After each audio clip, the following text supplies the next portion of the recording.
act appropriately, and I know none of you wants that to happen. So please make sure you keep that in mind. Ask all your phones be off and put away.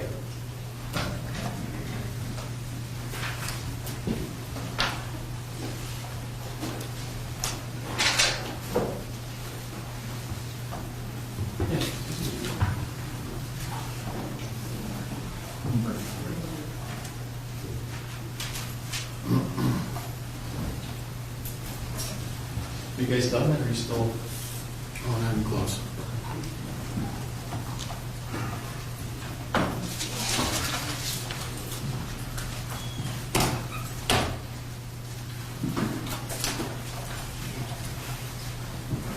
All right.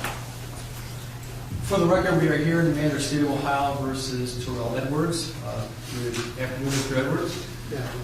Mr. Edwards is present in court this afternoon with his attorneys, Mr. Petropoulos and Ms. Brennan, and good afternoon to you both. Good afternoon. Mr. Filiatro and Ms. Graham are present on behalf of the government. Good afternoon to you both. Good afternoon, Judge. We are here in our case 686377 for sentencing, where the prior date jury returned verdicts of not guilty to count one, which is the aggravated murder charge, but guilty to the remaining counts, which are 2 counts of murder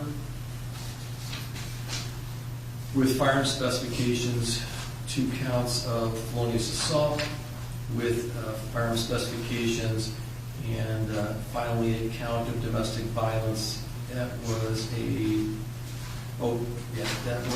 felony of the 4th degree, I believe. Sound about right, Mr. Filiatro? Actually, Judge, I believe that's a misdemeanor first degree. All right. Yep. Yeah, and can I see parties at the sidebar, please, real quick? Kelly, please.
minutes.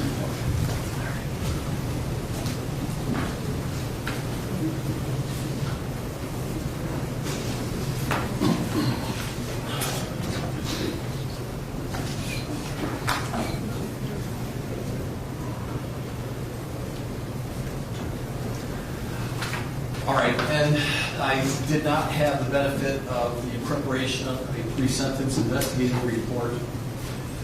And having sat through the trial, I felt I had sufficient information to make a decision. Mr. Filiatro, can you address the court with respect to the concept of merger? Yes, Judge, thank you. Your Honor, pursuant to the statute 2941.25 requires that the court address, and the prosecution actually address the issue of merger in this case. Your Honor, in this case, the state concedes that counts 2, 3, 4, and 5. So both counts of murder, both counts of felonious assault, as well as the count of domestic violence, will all merge with each other. The state elects to proceed to sentencing on count 2, that would be the murder A count, where the jury found that the defendant purposely caused the death of Amanda Williams. That goes to counts. I've got a separate situation with regard to firearm specifications. If you'd like to make a record, you're more than welcome to. I will, Judge. Thank you. Your Honor, as the court is aware, there is the case State v. Bowler. This is 171 Ohio State 3rd, 678, 2022-Ohio-4370, which requires the court to follow 2929.14B1G with regard to firearm specifications. And I'd like to read that into the record. B1G states, quote, if an offender is convicted of or pleads guilty to 2 or more felonies, if one or more of those felonies are aggravated murder, murder, attempted aggravated murder, aggravated robbery, felonious assault, or rape, and if the offender is convicted of or pleads guilty to a specification of the type described under Division B1A of this section in connection with 2 or more of the felonies, the sentencing court shall impose on the offender the prison term specified under Division B1A of this section for each of the 2 most serious specifications of which the offender is convicted or to which the offender pleads guilty, and in its discretion also may impose on the offender the prison term specified under that division for any or all of the remaining specifications. So, that being said, while the second count of murder and both counts of felonious assault merged with the first count of murder, the firearm specifications do not. So the question for this court today, the court... Well, if I may, yes, perhaps that might be a time for that argument when you... That's fine. Mitigation or your portion of the sentence. Right. So just to put the court on notice, we've talked about merger. Firearm specifications are different. All right. Anything else by way of a preliminary matter, Mr. Filiatro? One other thing, Judge. The defense filed a motion on March 8th, 2024. I don't know if you've seen this. This is defendant's motion to set aside verdict and enter judgment of acquittal pursuant to Criminal Rule 29C. Did you have to walk through a copy of that? I did not. I had not seen it then. Okay. May I see it? Yes. Yes, please.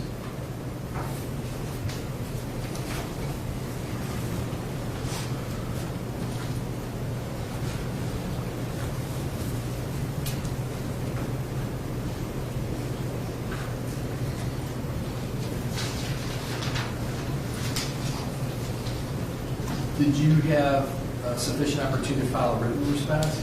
I have not filed a written response. I can respond orally today, or if the court would prefer a written response, I'm certainly able to do that.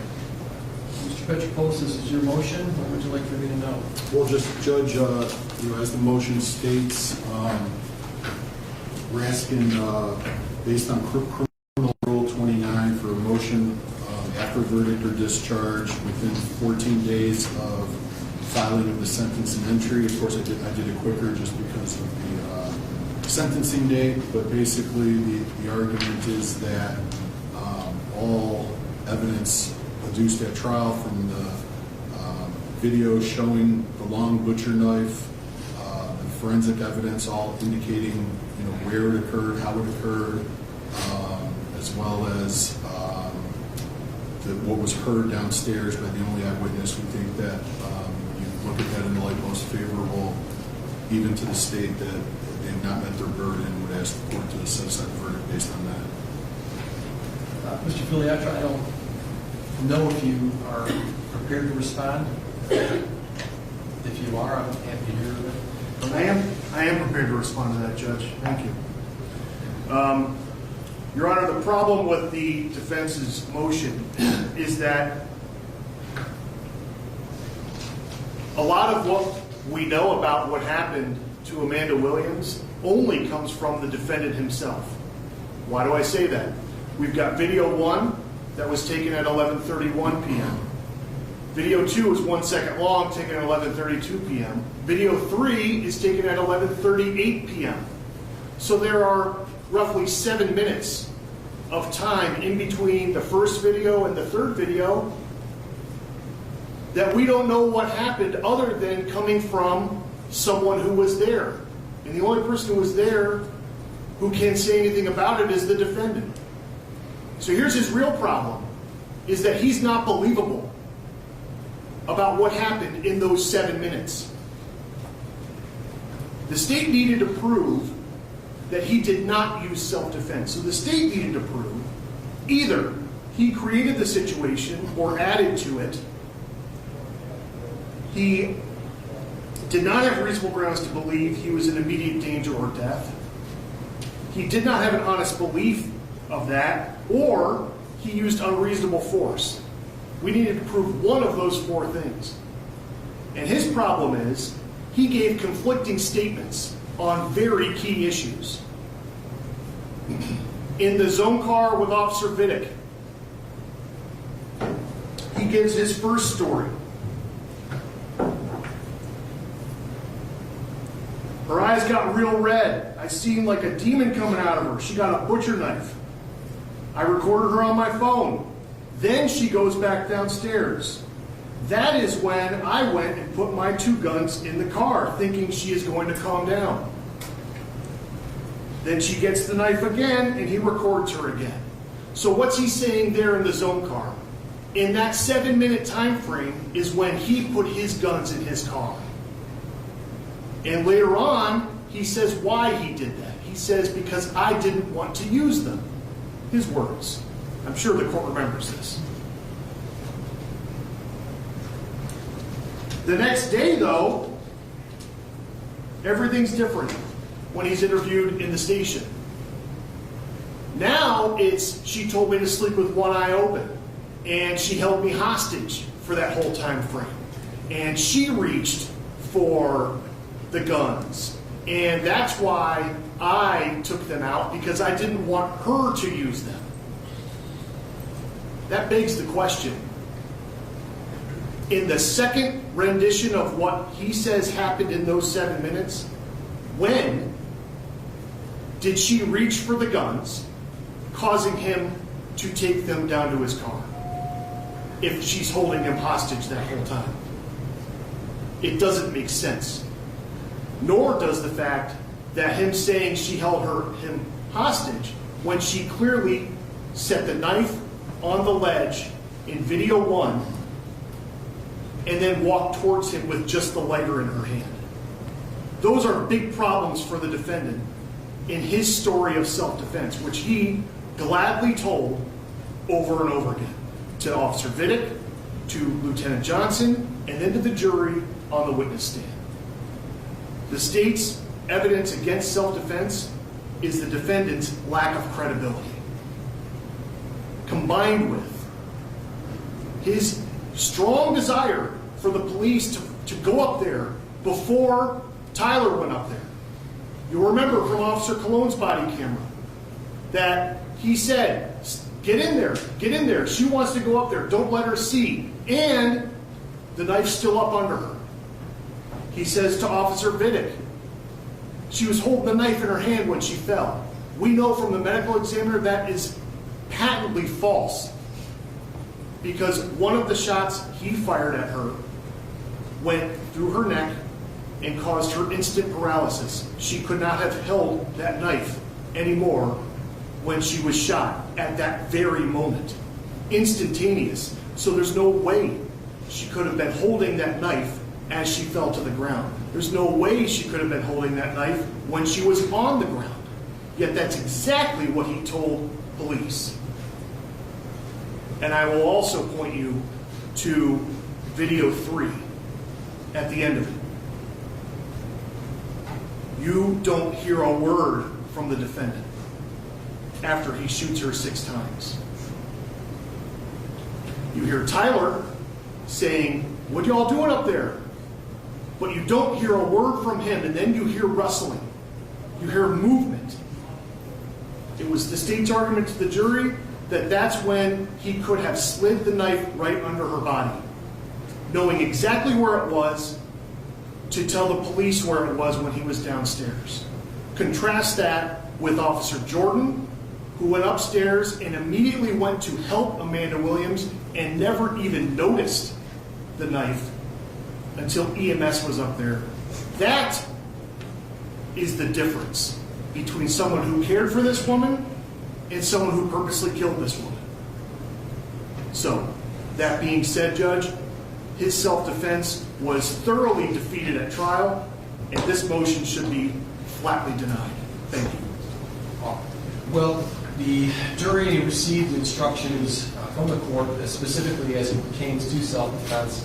The court will presume that they followed those instructions, they rendered their decision accordingly, and I'm going to deny your motion for a motion of acquittal at this point in time.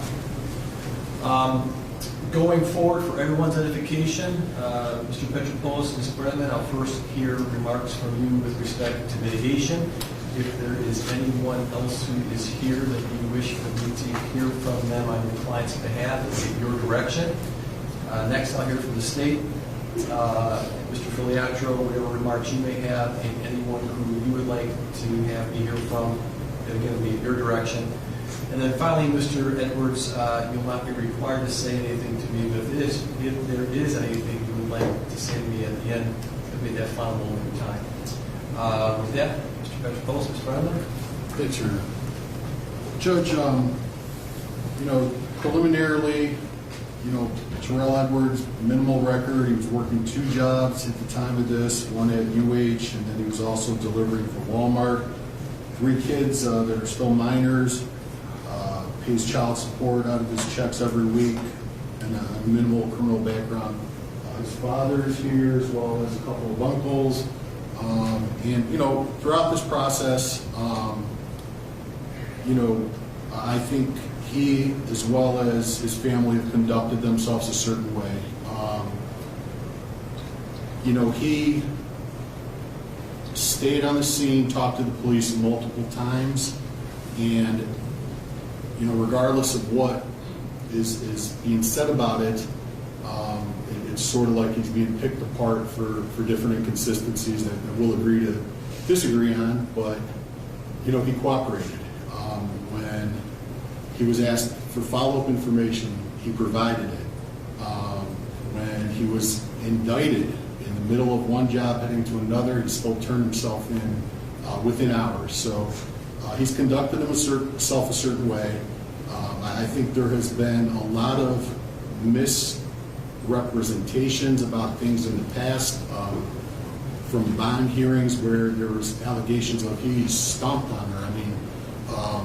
I think the phones were going through for a 6-year period, and there was this allegation about kicking in the face, which we know exactly what happened in that incident, and it was not an intentional situation, and that's the only one. And Amanda was a strong woman, he knows that, And when, you know, they were reading about the bad woman, I mean, he responded, she would never go for that. And even at that, she says, you got me looking like this. There wasn't a history of violence. There was things, we had a police report where he's getting his stuff, he's injured, they see a cut, he's not trying to prosecute, but, you know, he said what happened. It's not relevant to what happened in that room. And he didn't bring it up, not that day, not the next day, not when he came to my office to see me, would not have a bad thing to say about her. Even though the information that I got suggested there was some other stuff going on, not relevant to the case, and we try to contain it to what happened in that room. His family at all times acted dignified, not threatening anyone, not doing anything to anybody. I mean, I think we'll keep it that way. He's not going to speak today on my instructions. I am going to likely file an affidavit of indigency for terms of the appeal, just because he's been out of work now for 3 months, and I'll present that to you today. With respect to, you know, merger, I think obviously that's the case. With Bowler, we make the argument to you, Your Honor, that, you know, Bowler was a case where there was a plea of guilty. I think you have a 4-person Supreme Court majority that's being activist there, that is trying to say that conviction is something different than we've always said it is. But nonetheless, their holding is that conviction is being found guilty, and that you have to give them the 2 gun specs. We don't think it should apply to a situation like this because Bowler was different, but certainly I can see the plain language of Bowler requiring to go to that section. However, when it comes to murder A and murder B, felonious assault A and felonious assault B, I don't think that we should be tacking on 3 and 3 and 3 and 3. You know, I think Bowler gives the court authority for 6 years of gun specs. Probably, if you read it, you have to do that. But I think that that's the appropriate sentence in this case. I think to start tacking on for murder A, murder B, felonious assault A, and felonious assault B, which, by the way, that statute, subsection G, does not say specifically about being charged with murder and murder. It's talking about different offenses. And so I think the court should be contained to a 15 to life sentence and 6 years on the gun specs. I don't think that it would be appropriate for these charges to do more. And we would ask that you impose that sentence, and obviously not Tirrell, not his family, not anyone is anything but, you know, devastated that life, a vibrant life, was lost here. And you know, the position is the position, but he truly was devastated by that loss of life, and that can't be minimized, and we'll absolutely not minimize it. Right. Mr. Petropoulos, I just want to make certain that I follow your arguments. I'm looking at 2924B1G. It starts by reading, if an offender is convicted of or pleads guilty, do you not think that this is a conviction now, by your client?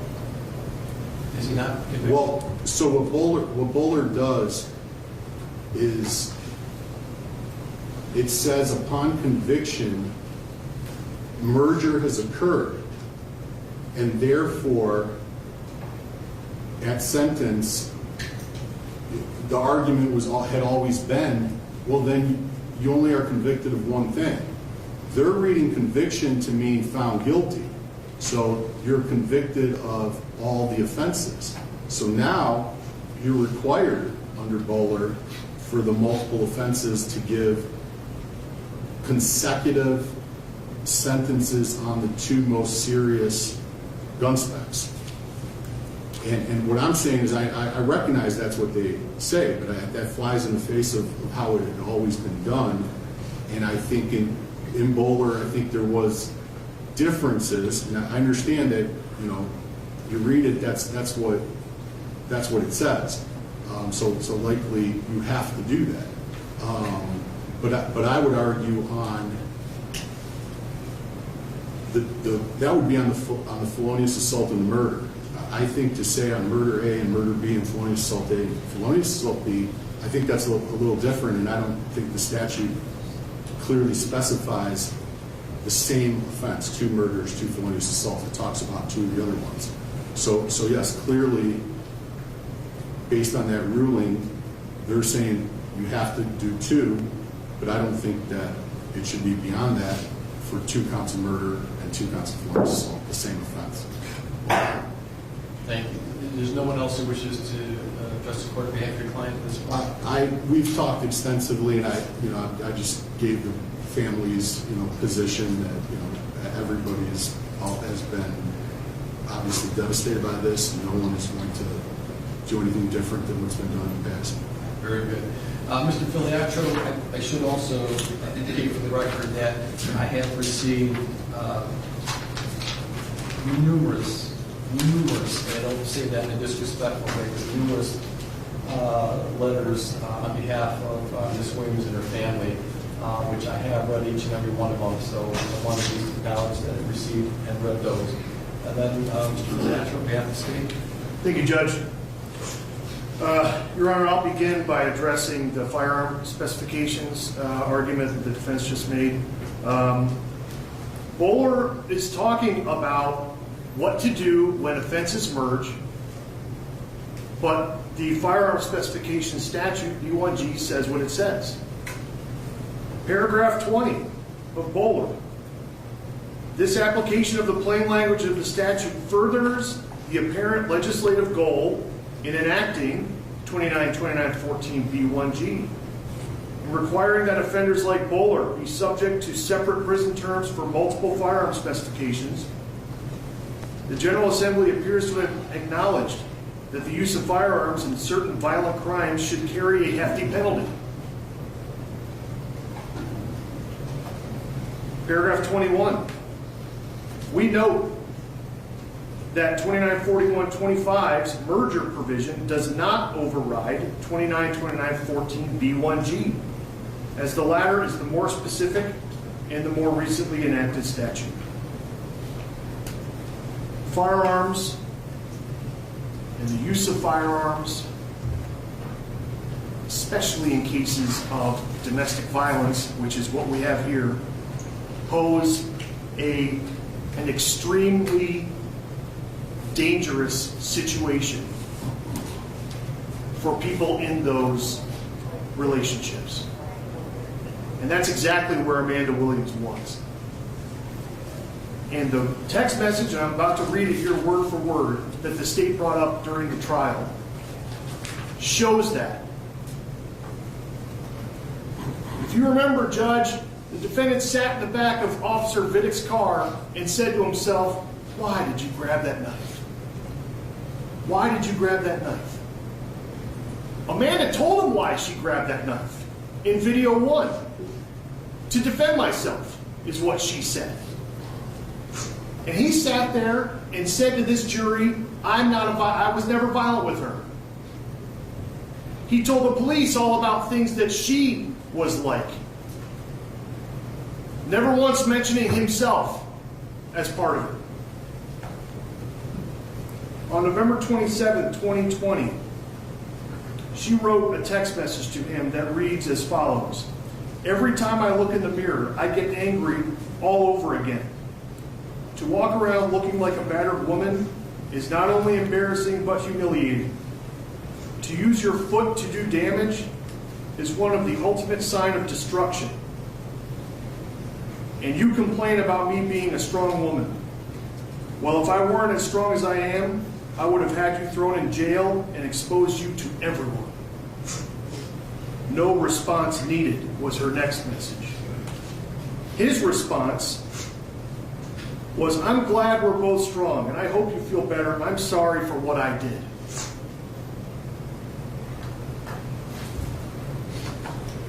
He's not saying, "Wow, what a misunderstanding we just had." He's admitting he used his foot to cause damage to her face.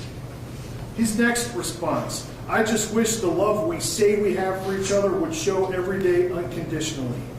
And her response to that, and this is why he knows exactly why she needed to defend herself, "It will never be the same." And she had pictures on her phone of her face, pictures of herself in the hospital 2 days earlier getting treatment. You heard Tyler Williams' testimony. She did not know about the problems in their relationship. On that same phone, this happened around Thanksgiving time of 2020, she has a picture with her son, Amanda, and she has a COVID mask on her face. She hid this from her family, but he knew exactly what he did to her. And he can sit here now and have his lawyer say, "There's a whole different side to that story, Judge." But he sat there and told that jury, "I'm not violent with her." She begs to differ, still. So, that being said, Judge, I want to talk about what happened. This defendant shot her 6 times in her own bedroom. He did not need to. In his own testimony, he admitted that when she was looking down, hitting his phone, her attention was to the phone, not to him. He also said, at that time, she did not pose a threat to me. He also said, and you saw the still frame that was on the screen when I was asking those questions, he was on her side of the bed with the gun in his hand. You couldn't see it, but he said, "Yep, that gun is in my hand."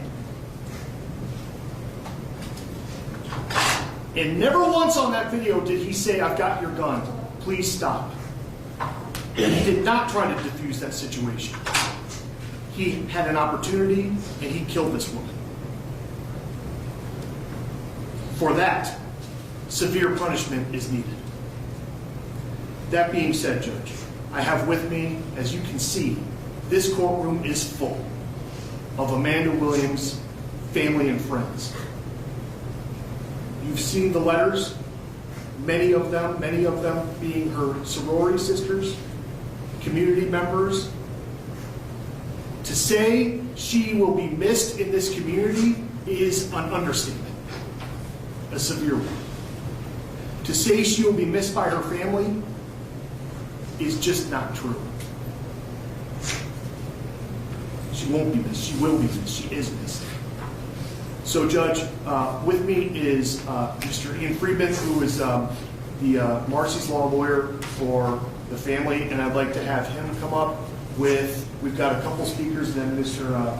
Friedman's going to read a letter from her adult son, okay? Good afternoon, Mr. Freeman. Come on up here. Thank you.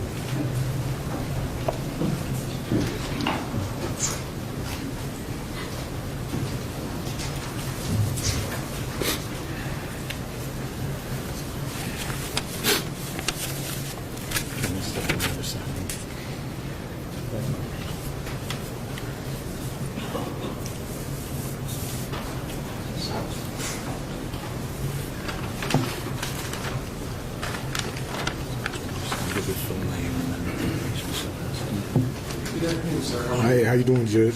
I'm Joey Lewis, Joeylewas, and I'm Amanda's brother. And Judge, I can't lie, we hurt. So Mr. Lewis here, what I would say to you, and I'll probably say to others, Yeah. I can't imagine being in your shoes, right? Yeah. But I want you to know that whatever it is that you have to say to me, I know is important.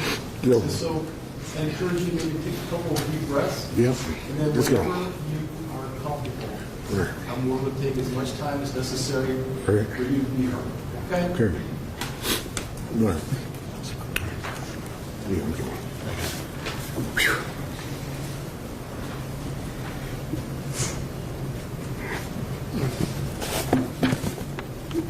Here.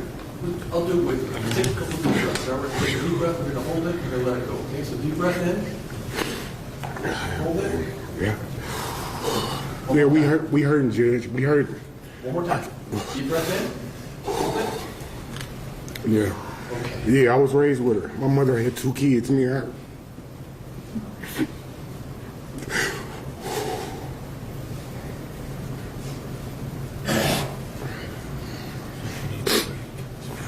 Yeah. Yep. So she's like a second mother to me.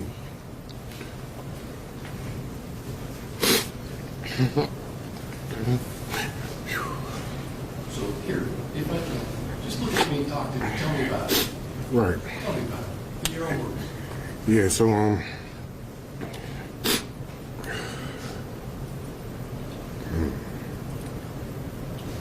But let me start by asking. right, so yeah, look, yeah. Tell me about you.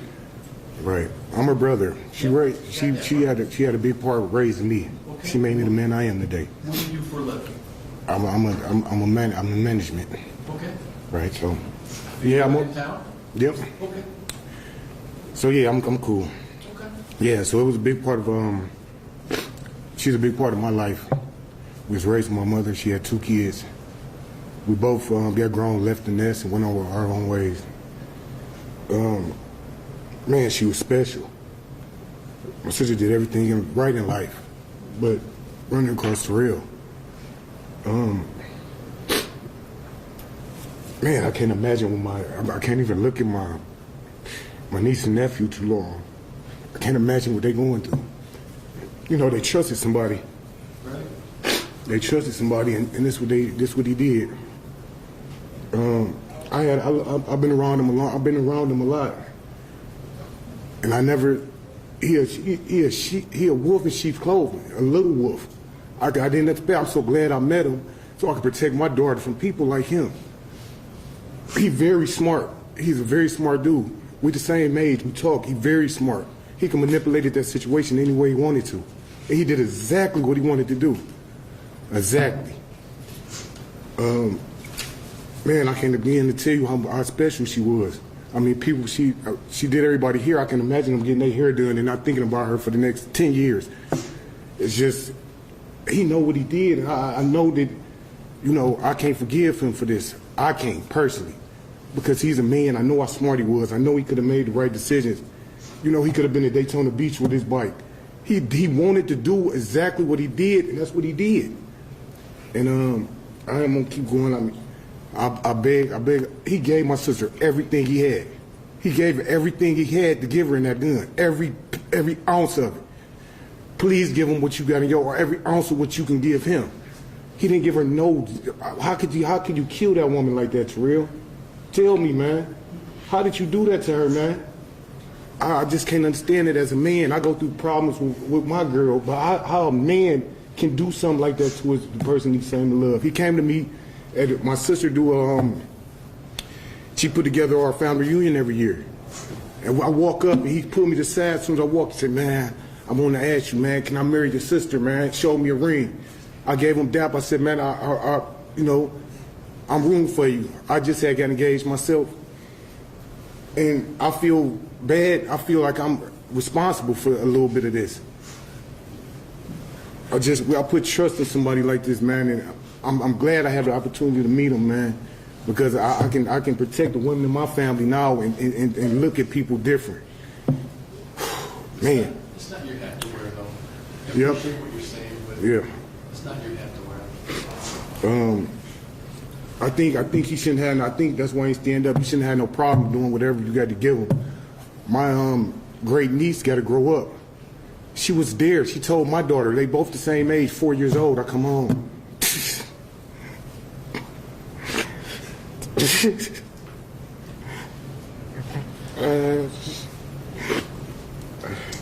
My daughter say, damn.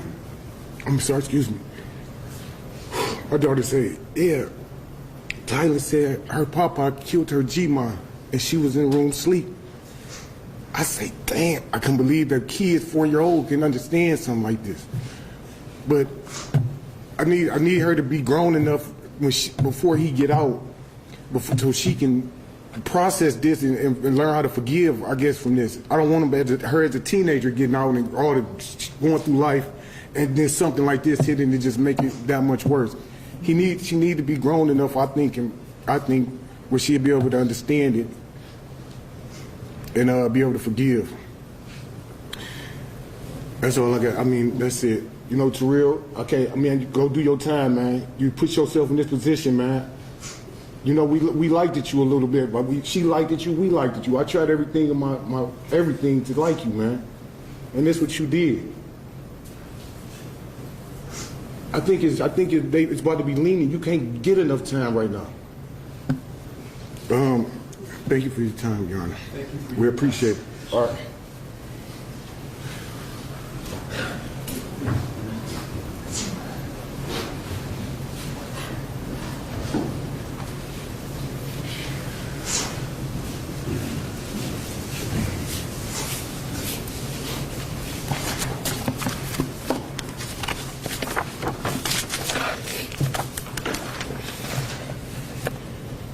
I wrote everything down because I want to make sure I get every point. You know what we encourage you to do? I know from when I read, sometimes I read a little faster than what it is to read down. So just kind of keep that in mind. Again, I know it's important that we're all going to do what you have to say, so just, okay? What would you like for me to know? Honestly, I feel if anyone could take a person's life intentionally, should never see another day in light. I would wish the death penalty, but unfortunately that's not here, so life in prison is best bet.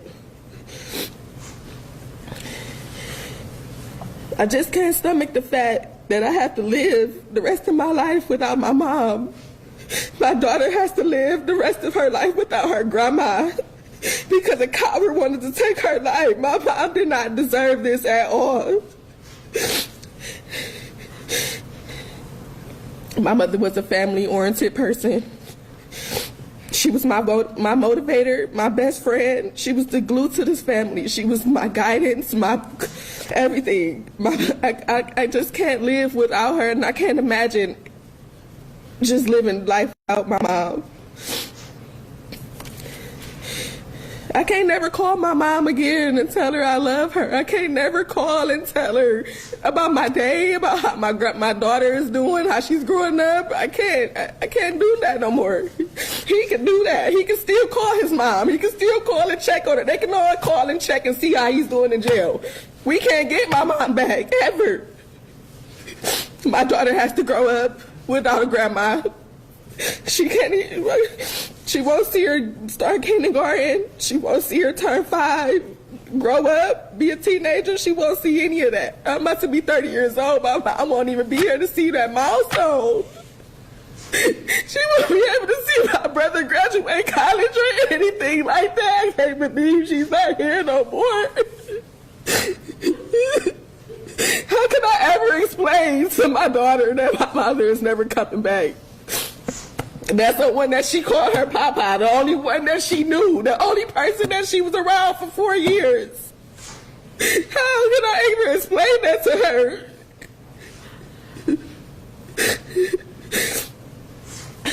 And you said you never wanted me to be traumatized. I was traumatized the moment I walked in the room and see my mom lying there. And I was even more traumatized. I couldn't even hold her with her last breath. I just can't. It's not sitting right with me. I don't feel like anyone should be out here in this world if they kill someone. I don't respect a person like that, and I don't have any sympathy. This man never had any remorse for my mom at all. He didn't try to get her up. He didn't try to make sure she was okay. He didn't have no remorse or nothing, and I don't either. I don't think that he should have any time. He should be in jail forever, for life. And this is my beautiful, kind-hearted mother that he just took a beautiful spirit away. She can't even finish her life.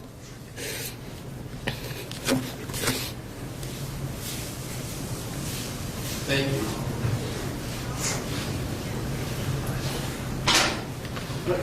Your Honor, we have one more. Thank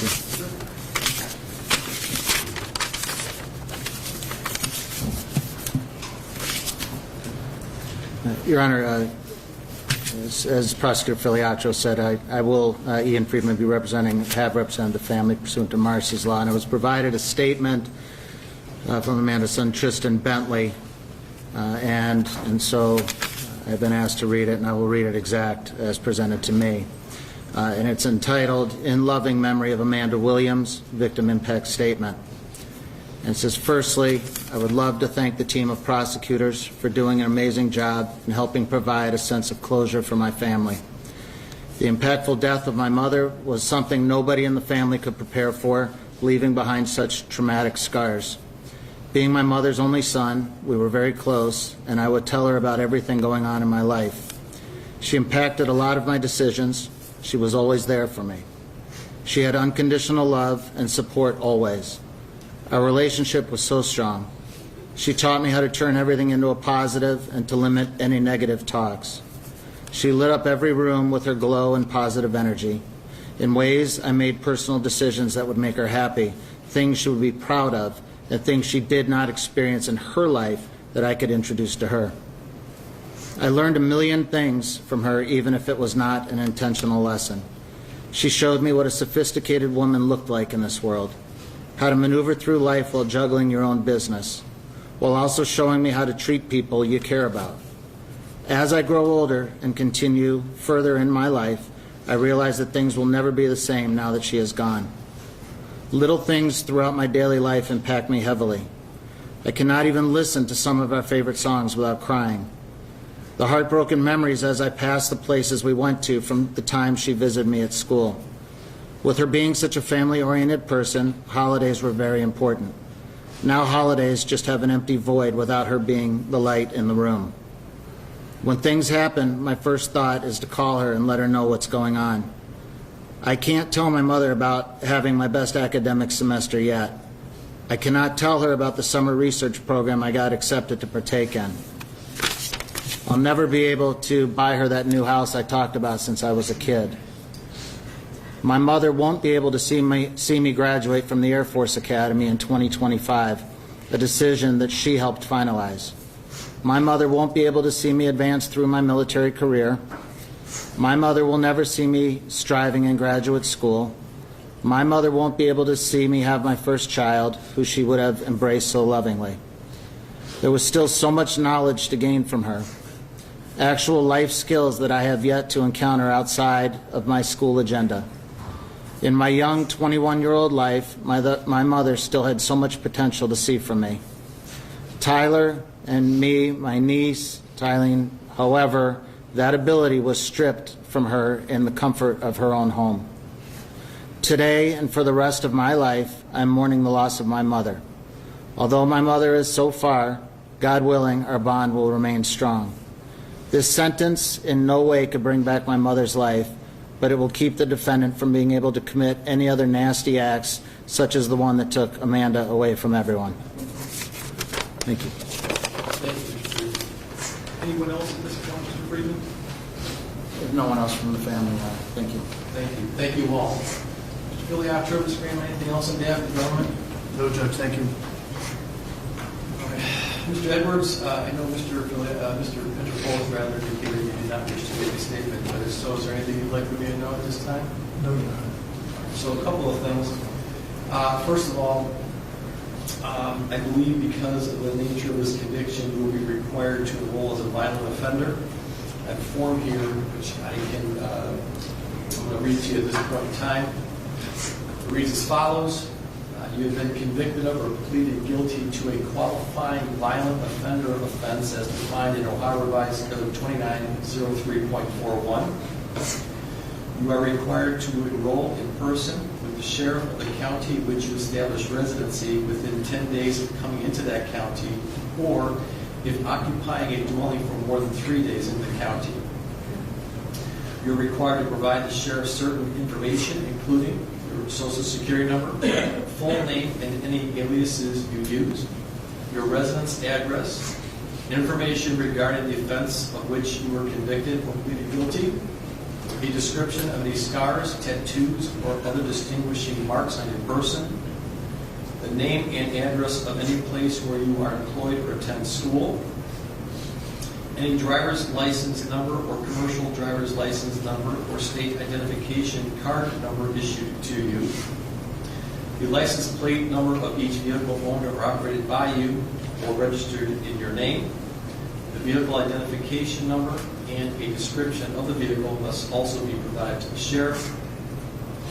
You are required to provide the sheriff fingerprints and palm prints. If the sheriff will also obtain a photograph of you at the time, so the sheriff will also obtain a photograph of you at the time of your enrollment. After the date of initial enrollment, you are required to re-enroll annually. You must update and/or amend any of the above information described that has changed and provide any additional information requested at the county sheriff's office within 10 days of the anniversary of the calendar date on which you initially enrolled. If you change your residence address, you shall provide written notice of that change to the sheriff with whom you have most recently enrolled and to the sheriff of the county in which you intend to reside. You are required to comply with all the above requirements for a period of 10 years. Since your last residence or your current residence is in Cuyahoga County, you'll need to register with the Cuyahoga County Sheriff's Office upon your release. Failure to enroll or failure to verify residence at the specified times will result in criminal prosecution. This next paragraph, number 9, is really for you, but it reads, I acknowledge that the above requirements have been explained to me. I understand that I must abide by all provisions of the Ohio Revised Code, chapter sections 2903.41 through 2903.44. Do you have any questions for me, Mr. Edwards, about these obligations? I'm going to, with your permission, sign this form on your behalf. Is that okay, since you're currently handcuffed? Yes, sir.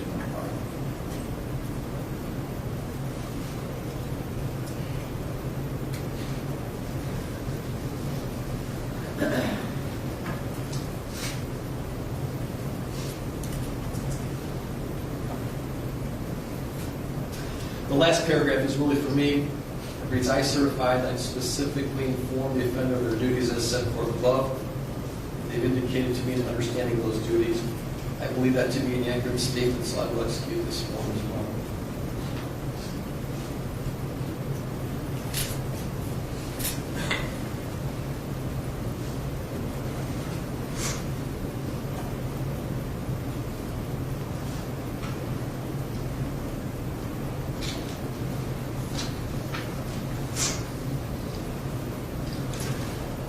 Mr. Edwards, I want to also advise you, because this case has gone to trial resulting in a conviction, you have a right to an appeal. I want you to understand that you have the right to an appeal in this matter within 30 days after the filing of the court's sentencing journal entry. I want you to understand that if you are unable to pay for the cost of a transcript, the record, and all relevant documents required for the appeal, it will be provided without cost to you. I want you to understand that if you are unable to pay for an appeal, you are entitled to have the notice of appeal filed without the payment of a filing fee. And I want you to understand that if you are unable to obtain counsel for an appeal, counsel will be appointed for you at no cost. You understand these rights which I've just provided you? Yes, sir. Mr. Petropoulos, I think you indicated you'll have an affidavit with I will accept that affidavit and I'll sign counsel.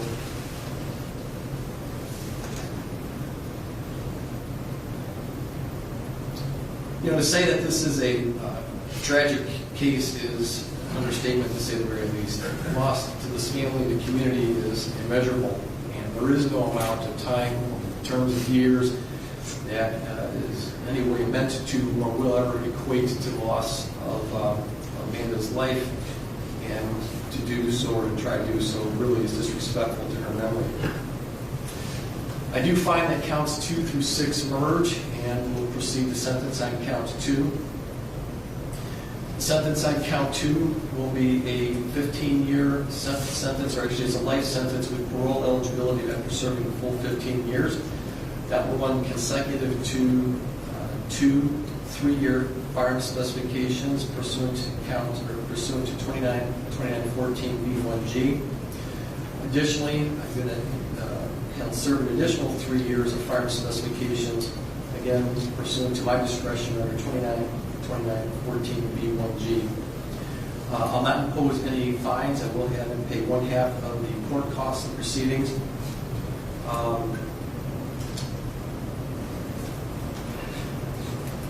still advise you that you may be subject to PRC upon your release. This will be for a mandatory period of 5 years. If you violate any rules or conditions of PRC, you could go back up for half your time. If the rule violation is a new felony, that time could be 1 consecutive. Anything else at this point in time, Mr. Filiatro? No, Judge, thank you. Just to confirm that, then the total sentence is life with parole eligibility after 24 years? Correct. Thank you. Anything else, Mr. Petropoulos? Other than we give him credit for time served? Yes. Should we specify what counts each of those 3 are? I don't know if it's necessary pursuant to the statute. Again, I had the discretion to impose, but it's required that I impose 2 most serious firearm specifications. They're all the same 3-year firearm specifications.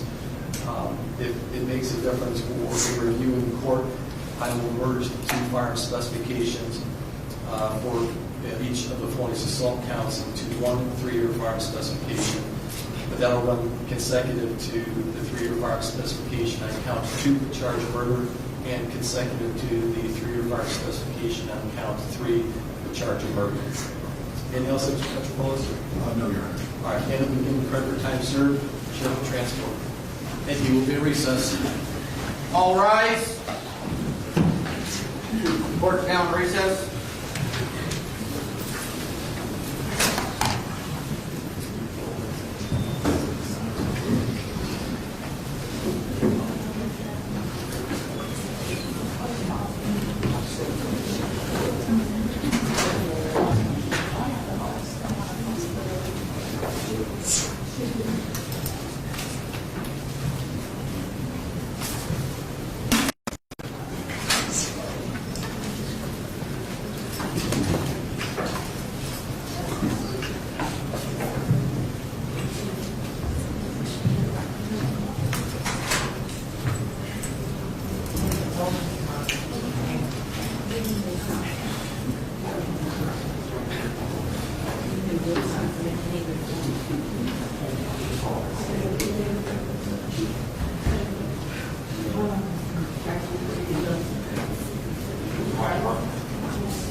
You got it?